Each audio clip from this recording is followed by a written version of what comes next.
12 महीना इसका एक जैसा मांग रहता है। जब तक आप अपने से रिसर्च नहीं करोगे तब तक बिजनेस चलने वाला नहीं है। आप घर से शुरू कर सकते हैं। तो लोग आपके अचार का ही नाम लेकर के मार्केट में सर्च करेंगे। नमस्कार दोस्तों, आज का बिजनेस आइडिया एक सफल और घरेलू बिजनेस आइडिया हो सकता है, क्योंकि आज का बिजनेस बहुत ही अच्छा है और अभी उसका सीजन है। बट ये हमेशा आपको चलता रहता है। 12 महीना इसका एक जैसा मांग रहता है।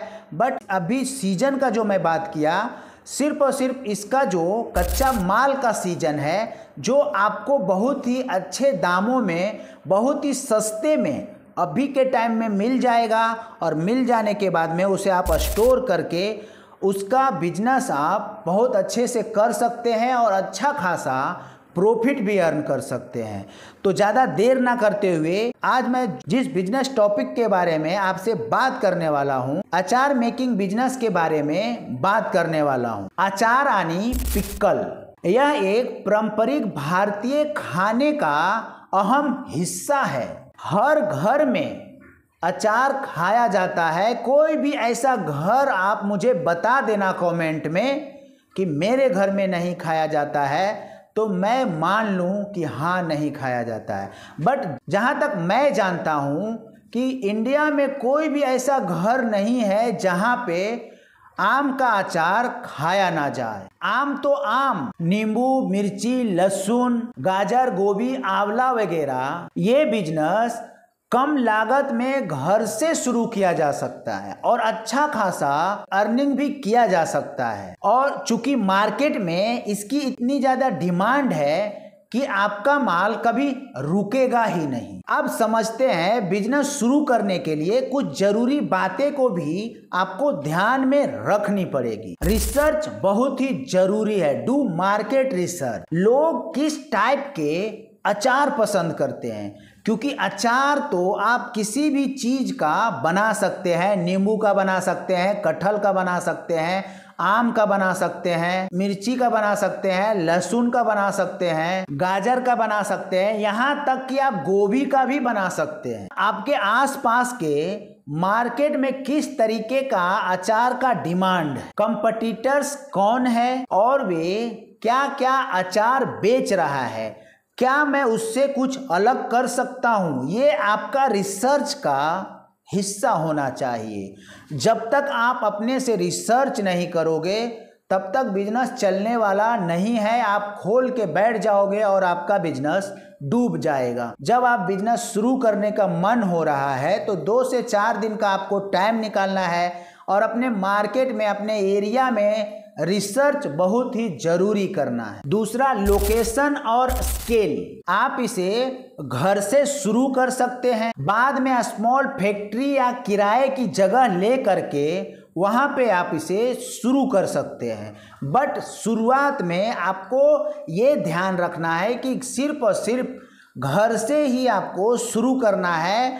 व्यर्थ में पैसा खर्च नहीं करना है, ना तो फैक्ट्री डालने में, ना तो कोई रेंटल जगह लेकर के वहां से शुरू करने में। तीसरा, रॉ मटेरियल आपको चाहिए। फल और सब्जियां जैसे आम, नींबू, मिर्च। अगर मसाले की बात करें तो हल्दी, मेथी, सौंफ, नमक, हींग वगैरह। तेल का अगर हम बात करें तो सरसों का प्योर तेल और कभी कभी तिल का भी तेल। Container, jar, packaging, storage. किस तरीके का कंटेनर में आप लोगों को पैक करके देना चाह रहे हो, आधा किलो का, 1 किलो का, 100 ग्राम का, 200 ग्राम का, 250 ग्राम का, ये भी आपका रिसर्च में शामिल होना चाहिए। और मार्केट में किस साइज का जार सबसे ज्यादा बिक रहा है, क्या 100 ग्राम का बिक रहा है, क्या 200 ग्राम का बिक रहा है, क्या आधा किलो का बिक रहा है, ये रिसर्च आपको करना पड़ेगा। अगर आप कभी मार्केट में जाते हो और आपको अचार खाने का मूड है तो आप अपने आप से सवाल पूछो कि आप क्या ज्यादा लेना पसंद करते हो, 100 ग्राम, 200 ग्राम, यहाँ तक अभी तो 50 ग्राम का एक पैकेट भी आने लगा है, पाउच आने लगा है 5 रुपया 10 रुपया का, ताकि लोग सोचता है ज़्यादा लेने से पहले चलो मैं एक 5 रुपये का पाउच लेकर के टेस्ट कर लेता हूँ इसका अचार कैसा है। अगर टेस्ट अच्छा है तो फिर वो 1 किलो आधा किलो का भी परचेज करता है। तो जब भी आप इस बिजनेस को शुरू करते हो तो इसमें खास बात का ये ध्यान रखना है कि अचार जो है आपका सबसे हटके होना चाहिए और बहुत ही अच्छा टेस्ट होना चाहिए, जो लोगों का जुबान पे चढ़ जाए। एक बार लोगों का जुबान पे आपका अचार चढ़ जाएगा तो लोग आपके अचार का ही नाम लेकर के मार्केट में सर्च करेंगे कि भाई मुझे सिर्फ और सिर्फ फलना कंपनी का ही अचार चाहिए, उसका टेस्ट बहुत ज़बरदस्त है, बहुत लाजवाब है। तो हमेशा टेस्ट के ऊपर काम कीजिए। भले आप क्वांटिटी थोड़ा कम दो बट क्वालिटी में नो कंप्रोमाइज, कोई भी कंप्रोमाइज क्वालिटी में आपको करनी ही नहीं है और हमेशा शुद्धता का ध्यान देना है और हमेशा शुद्ध सामान ही मार्केट में बेचना है। अब पैकेजिंग मटेरियल की अगर हम बात करें, प्लास्टिक बोतल, जार, लेवल्स, ये भी चीज आपको लेके रखना पड़ेगा और या तो अपने नाम का बनवाना पड़ेगा। चौथा स्टेप जरूरी इंपॉर्टेंट, मिक्सिंग बाउल भी आपको परचेज करना पड़ेगा, जिसमें आप अचार को मिक्स करके जार या कंटेनर में आप उसे पैक कर पाओगे। और कटिंग करने का भी आपको मशीन रखना पड़ेगा, क्योंकि अगर आप आम का अचार बनाने वाले हो तो हाथ से आप उसे कितना कट करोगे, तो उसके लिए छोटा छोटा मशीन आता है जिसमें कि आप डालोगे और वो कट के नीचे निकल जाएगा।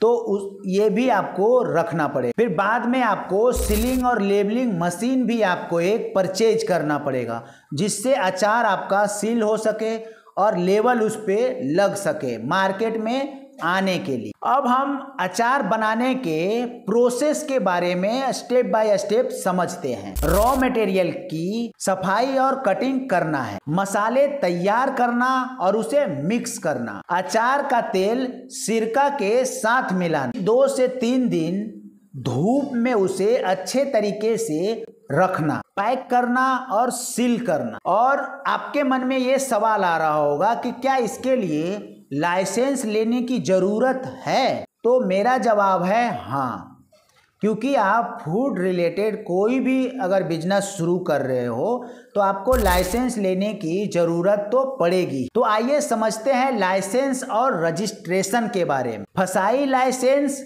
खाद्य सुरक्षा, जीएसटी रजिस्ट्रेशन। अगर टर्नओवर ज्यादा है तो ऑप्शनल है, अभी आपको जीएसटी रजिस्ट्रेशन करवाने की कोई जरूरत नहीं है, बट जैसे जैसे टर्नओवर आपका ज़्यादा बढ़ने स्टार्ट होता है तो जीएसटी को तो आपको रजिस्ट्रेशन करना ही पड़ेगा। सबसे इम्पोर्टेंट ट्रेडमार्क, आप अपना जो ब्रांड बनाने वाले हो, जो भी नाम रखे हो, क्योंकि ब्रांड नेम को सिक्योर करने के लिए आपको ट्रेडमार्क की जरूरत तो पड़ेगी ही और आपको ट्रेडमार्क लेना ही चाहिए, ताकि आने वाले समय में आपको कोई भी प्रॉब्लम ना आ सके। एमएसएमई उद्यमी रजिस्ट्रेशन, स्मॉल बिजनेस बेनिफिट के लिए आपको ये भी करवा लेनी है, क्योंकि इससे आगे आने वाला कुछ सरकारी मदद अगर आपको चाहिए तो ये चीज होना जरूरी है। अब हम जानते हैं सबसे इम्पोर्टेंट पार्ट इन्वेस्टमेंट और प्रॉफिट के बारे में। अगर आप छोटे स्तर पे शुरू करना चाहते हैं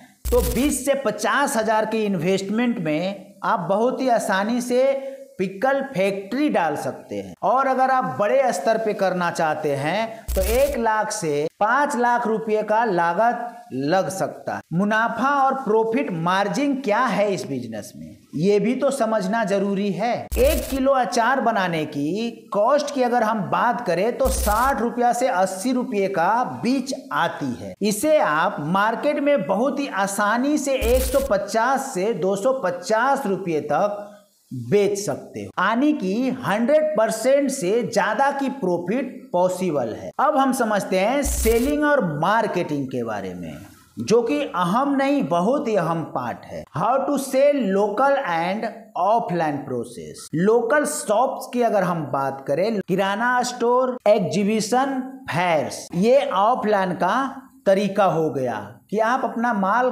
किसको दे पाओगे। ऑनलाइन तरीका का अगर हम बात करें तो अमेजॉन, फ्लिपकार्ट, मीशो पर आप इसे बेच सकते हो। और अगर थोड़ा सा इन्वेस्टमेंट है तो खुद का एक वेबसाइट बनाइए। मेरा मानना है कि अगर आपका खुद का एक वेबसाइट रहेगा तो आपका एक अलग पहचान रहेगा।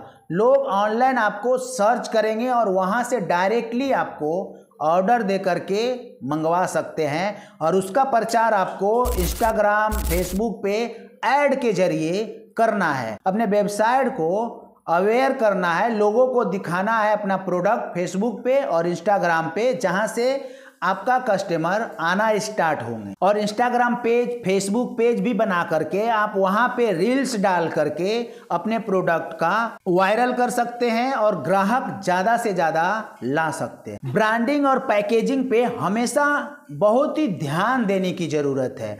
आपका जो नाम होना चाहिए, ब्रांड होना चाहिए, सबसे अलग होना चाहिए। आपका जो पैकेजिंग होना चाहिए वे भी कमाल का होना चाहिए, अलग होना चाहिए। एक्टिव लेवल का नाम रखें, जैसे घर का स्वाद, अम्मा का अचार, ऐसा कुछ नाम आप रख सकते हैं।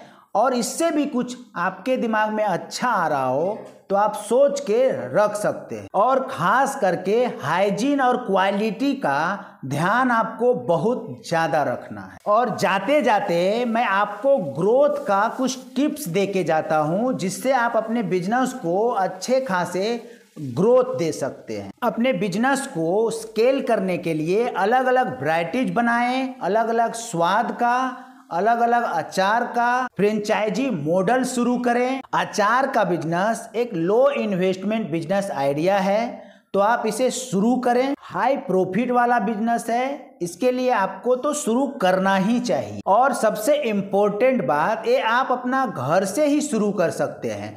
तो वीडियो अगर अच्छा लगा हो तो एक लाइक कर दीजिएगा और चैनल पे नए हैं तो चैनल को सब्सक्राइब कर लीजिएगा। और वीडियो को हो सके तो जितना शेयर कीजिए और कमेंट कीजिए। तो मिलते हैं किसी नेक्स्ट वीडियो में, तब तक के लिए आप सभी को बहुत बहुत धन्यवाद।